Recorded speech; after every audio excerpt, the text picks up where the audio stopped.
책맛 세상으로 오신 걸 환영합니다. 저는 책 추천하는 북티시의 김성대입니다. 오늘 여러분과 함께 이야기하고 싶은 책은 지복의 성자입니다. 지복의 성자는 인도의 작가입니다. 아룬다티 로이라는 여성 작가의 작품입니다. 이 아룬다티 로이를 이제 제가 알게 된 것은 사실 그렇게 오래되지 않았습니다. 얼마 전에 지복의 성자라는 이 도서가 출간돼서 평상시에 이제 인도 작가들에 대한 작품들을 제가 이렇게 관심이 있었던 그런 시기에 이 책이 나와서 접하게 되었는데, 사실 이 책을 읽고 받았던 충격은 엄청났습니다. 사실 아룬다티 로이는 이쪽에 보시는 것처럼 이제 작은 것들의 신이라는 작품으로 1997년도에 부커상을 데뷔하자마자 수상하게 됩니다. 정말 대단한 작가죠. 작은 것들의 신도 그렇고 여기에 있는 지복의 성자도 그렇고 책 두께가 이렇게 보시는 것처럼 만만치가 않습니다. 거의 600 쪽에 다다를 만큼 이제 굉장히 두꺼운 책이죠. 독서하는 사람들은 일종의 벽돌책이라고 이렇게 이야기를 하게 됩니다. 제가 이 책을 추천하면서도 사실은 이 책을 이렇게 읽기를 시도하는 그런 분들이 많을까라는 생각을 해봤는데, 이 책이 저한테 너무 감동으로 다가왔기 때문에 이 책을 독자 여러분들한테 한번 소개하고 싶었습니다. 일단 이 지복의 성자도 그렇고 작은 것들의 신도 마찬가지로 이 시대적 배경은 인도입니다. 인도라는 나라가 사실 겉으로 드러난 것처럼 우리가 이렇게 흔히 알고 있는 그런 것들을 이야기해 보면은 일단 인도의 현실 자체가 종교적인 그런 갈등 문제가 대단합니다. 두 번째는 남성과 여성이라는 그 성적인 차별도 다른 나라들보다는 조금 더 여성의 그런 존재에 대해서 억압적인 그런 현실이 좀 많이 이렇게 이루어지고 있습니다. 다음에 이렇게 인종 문제, 특히 또 이렇게 카스트 제도라는 그런 그 계급 구조가 이렇게 상당히 큰 문제로 이렇게 대두가 되고 있습니다. 가축천민과 불가축천민 이런 것도 있고, 또 종교라든가 성별, 그 다음에 인종, 그 다음에 계급에 따라서 자행되는 그런 폭력, 이런 것들도 상당히 인도에서는 이제 문제가 되고 있습니다. 그래서 이 아룬다티 로이라는 작가는 두 작품을 통해서 인도의 현실을, 인도의 그 속사를 그대로 이렇게 딱 드러냅니다. 그러면서 아룬다티 로이는 다양성이라는 것을, 그 다양성이라는 가치에 대해서 이야기하는 것이 아닌가 생각을 합니다. 사실 인도라는 나라 자체가 굉장히 큰 아픔과 상처를 가진 나라입니다. 우리가 이 책에서도 이렇게 언급을 하지만은 영국으로부터 또 네덜란드로부터 식민지의 삶을 살고 거기서부터 이렇게 독립을 하게 됩니다. 독립을 하고 나서는 종교 문제로 인해 가지고 인도하고 파키스탄이라는 나라로 이렇게 갈라지게 됩니다. 여기서 그치면 다행인데 인도와 파키스탄 두 나라의 그 종교적인 문제로 인해서 그 카슈미르라는 지역에 분쟁이 일어나게 됩니다. 사실 카슈미르라는 지역은 인도와 파키스탄의 그 접경 지역에 있는데 카슈미르에 있는 사람들이 종교를 파키스탄 이슬람 무슬림을 선택한 게 아니라 힌두교를 선택하는 그랬던 것 같습니다. 그런 상황 속에서 분쟁이 일어나고 또 여기에 그치는 것이 아니라 낙살바리 운동이라고 이제 그 이념적인 분쟁도 또 인도 전역을 이렇게 휩쓸게 됩니다. 공산주의 이념이 들어오면서부터 또 인도가 이렇게 큰 혼란을 겪게 되고, 다음에 이제 이 책에서 언급되듯이 구자라트 폭동도 2002년에 또 이렇게 최근에 일어났죠. 그렇게 무슬림에 대한 무차별적인 학살이 이루어졌습니다. 그래서 이 책 지복의 성자와 작은 것들의 신이라는 책을 독자 여러분들이 읽으시면은 인도에서 이렇게 일어나고 있는 그 수많은 인도의 역사와 현실, 그런 아픔들이 그대로 이렇게 나옵니다. 인도라는 나라가 어떤 나라인지, 어떤 역사를 거쳐왔는지, 어떤 아픔을 지니고 있는지를 정말 잘 알 수 있게 됩니다. 그러면은 지복의 성자도 그렇고 작은 것들의 신도 그렇고 여기 다루는 인물들은 우리가 흔히 이야기하는 많은 것을 가진 자, 그러니까 뭐 부라든가 권력을 가진 자, 이런 사람들을 다루지 않습니다.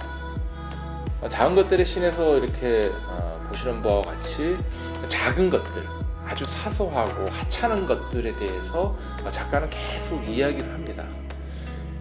그럼 작은 것들은 무엇이고, 그 다음에 큰 것들은 또 무엇인가라는 이제 그런 의문이 생길 수가 있습니다. 큰 것들이라고 우리가 흔히 생각하는 것은 종교라든가 계급제도라든가 어떤 이념이라든가 이런 것들을 이야기할 수 있겠죠. 거기에 덧붙여서 이제 뭐 인간의 본성이라든가 뭐 관습, 문화 뭐 이런 것들을 이제 우리가 흔히 이야기하듯이 큰 범주에 놓고 이야기할 수 있는데, 그럼 작은 것들은 무엇일까요? 작은 것들은 하나하나의 개개의 그 존재들, 특히 그 중에서도 아주 약하고 볼품없고 하찮은 존재들에 집중하는 그런 이야기들을 두 작품에서 계속 언급을 하고 있습니다. 아주 작고 소소한 존재들을 우리는 흔히 이제 주변인이라고 그러죠. 아웃사이드라고 하기도 하고 이방인이라고도 합니다. 이방인 하니까 또 까미의 이방인이 생각나기도 하는데, 어쨌든 간에 이제 그 아주 작고 소소한 존재들의 이야기다 보니까 굉장히 이렇게 현실감이 있습니다. 저도 사실은 작고 소소한 존재이기 때문에 더 공감이 가는 것 같습니다. 이 지복의 성자에 나오는 그 중심 인물은 이제 안줌이라는 인물입니다. 안줌이라는 인물은 사실은 남성과 여성의 성기를 한 몸에 지니고 이렇게 태어나게 됩니다. 인도에서는 이제 이런 그 남성과 여성의 성기를 한 몸에 지니고 태어난 제3의 성을 시즈라라는 성으로서 이렇게 공식적으로 현재는 이제 인정을 한 상태죠. 이런 이제 시즈라들이 콰부가라는 이제 어떤 공동 거주지에 이렇게 주거를 하게 되고, 안줌은 히즈라라는 그런 성으로 거듭 태어나서 그곳으로 들어가게 됩니다. 나중에 이제 그 구자라트 폭동이 일어나면서 콰부가에서 안줌은 그런 트라우마의 그런 상황을 겪으면서 콰부가를 떠나서 공동묘지로 흘러들어가게 됩니다. 사실 공동묘지라는 그런 공간은 살아서뿐만 아니라 죽어서도 아주 낮은 계층의 그런 사람들이 묻히는 곳입니다. 안줌은 여기에 살면서 잔나트라는 어떤 이제 그 게스트하우스를 이렇게 만듭니다. 처음에는 이제 작게 시작하지만 이제 도와주는 사람도 생기고 본인이 또 이렇게 적극적으로 이렇게 활동을 하면서 이제 그 게스트하우스가 점점 커지죠. 잔나트라는 이 말은 파라다이스라는 뜻입니다. 결국에 이 안줌이 만든 이 공간에서, 이 둥지에서 가난하고 소외된 사람들이 어떤 삶과 죽음을 모두 이렇게 의탁하는 아주 기묘한 안식처가 됩니다. 그러면 이 안줌이라는 여성이 이런 파라다이스를 이 묘지에 가장 정말 하찮고 진짜 소외된 그런 자들이 모이는 곳에다가 이런 파라다이스를 만든 이유는 또 무엇이고, 또 안줌이라는 이 제3의 성, 남성과 여성을 동시에 갖는 이 성이 과연 상징하는 것이 무엇인가라는 이제 그런 생각들을 하게 됩니다. 그래서 제가 생각하는 것은 이 안줌이라는 이 인물 자체가 남성과 여성의 그 두 가지 성을 동시에 이렇게 갖고 태어났듯이 인도라는 이 나라의 현실 자체가 그 인도와 파키스탄, 또 힌두교와 이슬람, 무슬림 그런 교들, 그런 종교의 세계가 이렇게 흩어진 것을 뭔가 하나로 이렇게 뭉치는 상징적인 인물이 아닌가라는 그런 생각이 들었고요. 두 번째는 이제 잔나트라는 이제 파라다이스의 공간을 묘지에 설치한 이유가 뭘까라고 이렇게 생각을 해봤는데, 결국은 이 공간이 어떤 작고 사소한 존재들이 모이고 사랑하고 그 안에서 행복을 꿈꾸고 서로 믿는 공간이 되는 것. 아마 작가는 인도가 이런 공간으로 탈바꿈해야 되지 않느냐라는 메시지를 던지지 않았는가, 이런 생각이 듭니다. 그 다음에 이제 파라다이스가 그럼 하필 왜 묘지냐, 이런 또 의문이 드는데요. 사실 묘지는 죽은 자들이 모이는 곳입니다. 근데 심지어 묘지라는 그 자체도 우리나라도 마찬가지입니다. 죽어서도 계급과 종교, 이런 성별의 잣대에 의해서 그 묘지에도 어떤 그런 차별이 발생을 하죠. 근데 이제 공동묘지의 파라다이스가 생긴 이유는 거부당하고 소외당한 자들이 모이는 묘지가 결국엔 파라다이스라는 거죠. 우리가 현실을 어떤 인식하는 이 테두리, 이 프레임 자체의 바깥쪽에, 아웃사이드 쪽에 있는 그런 현실 밖의 세계, 우리가 사용하는 언어가 아닌 다른 언어를 사용하는 이 세계, 이 세계가 어떻게 보면은 이런 그 인도의 현실을 구원할 수 있는, 그리고 우리의 내면을 구원할 수 있는 그런 상징적인 것을 풀어놓은 것이 아닌가라는 생각이 들었습니다. 또 하나의 이제 중요한 인물이 이제 틸로라는 여성이 나오고, 그 다음에 이제 틸로라는 여성과 안줌이라는 인물이 만나면서 이제 거기에 이제 하나로 이제 새로 끼어드는 인물이 이제 미스 제빈 2세라는 또 인물이 이렇게 새로 이렇게 끼어들게 됩니다. 안줌은 임신을 할 수 없는 남성과 여성의 성을 동시에 지닌 존재. 그리고 틸로라는 이 여성은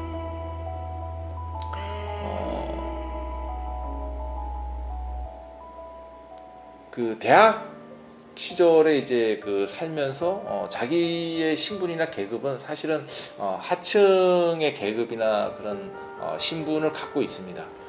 근데 어쩌다가 이렇게 임신을 하게 됩니다. 근데 임신을 했는데 낙태를 하죠. 그 낙태를 하는 이유가 이런 자신의 그런 고통이나 고난, 아니면 신분, 계급 이런 것들을 대물림하지 않겠다는 거죠. 그런데 낙태를 했는데 그 미스 제빈 2세라는 아주 그 갓난아기, 그러니까 누군가가 버린 갓난아기를 주워오게 됩니다. 갑자기 강력한 모성애를 가지는 거죠. 그러면 이 틸로가 이 미스 제빈 2세를 가지고 오는 이유, 그리고 또 그 미스 제빈 2세와 틸로가 그 안줌이 사는 공간, 그런 파라다이스의 그 공동묘지로 흘러 들어오는 이런 만남들, 이 자체가 어떤 작가가 이 책을 통해서 말하고자 하는 것이 아닐까라는 이제 생각이 듭니다. 안줌이라든가 틸로가 상징하는 것은 사실 인도입니다. 인도는 사실 뭐 좀 전에도 이야기했지만 뭐 다양한 종교와 성별, 뭐 폭력, 인종, 계급 이런 여러 가지 문제들이 뒤섞인, 어떻게 보면은 작가 인식 속에는 인도라는 그 나라 자체가 이렇게 불구라는 거죠. 불완전한 존재고. 그래서 이 작품을 통해서 미스 제빈 2세라는 새로운 그 인물을 등장을 시킵니다. 근데 미스 제빈 2세는 전혀 다른 존재입니다. 그러니까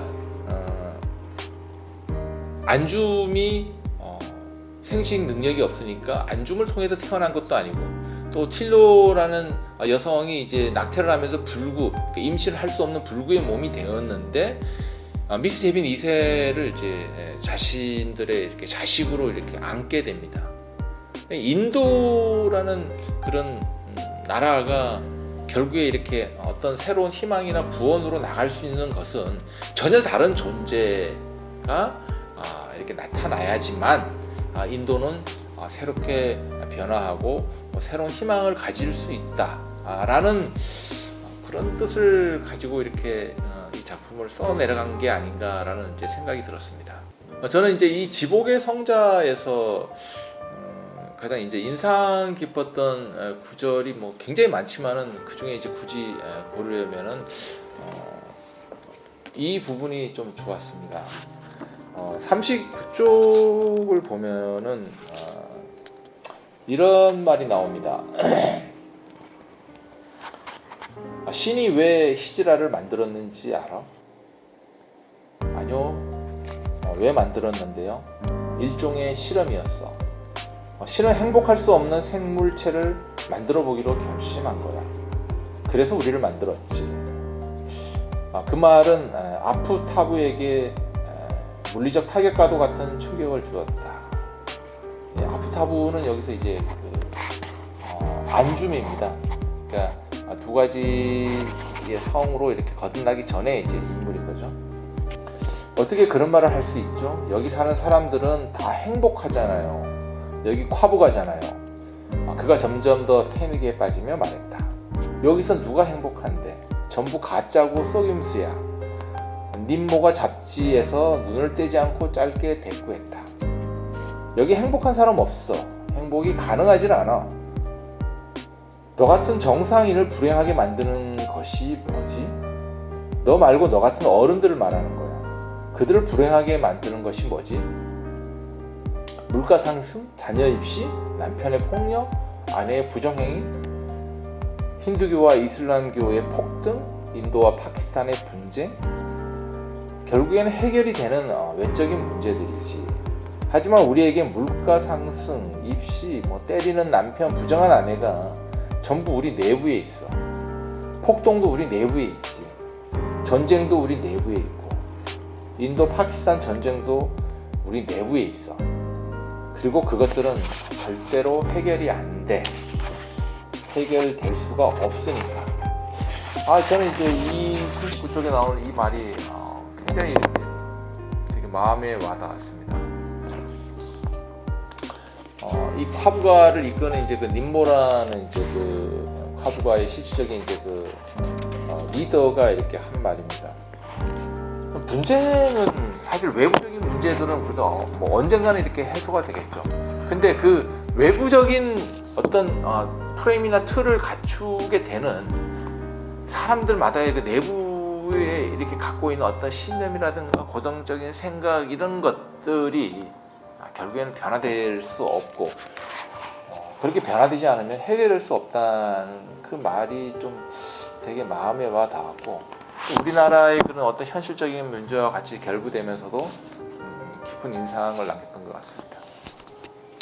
두 번째는 76쪽에 가면 또 이런 말이 나옵니다.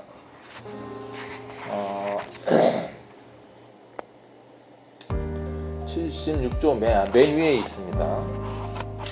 중요한 건 그것이 존재했다는 사실이었다. 한낱 낄낄거림으로도 역사에 존재하는 건 부재하는 것, 완전히 누락되는 것과 천지 차이였다.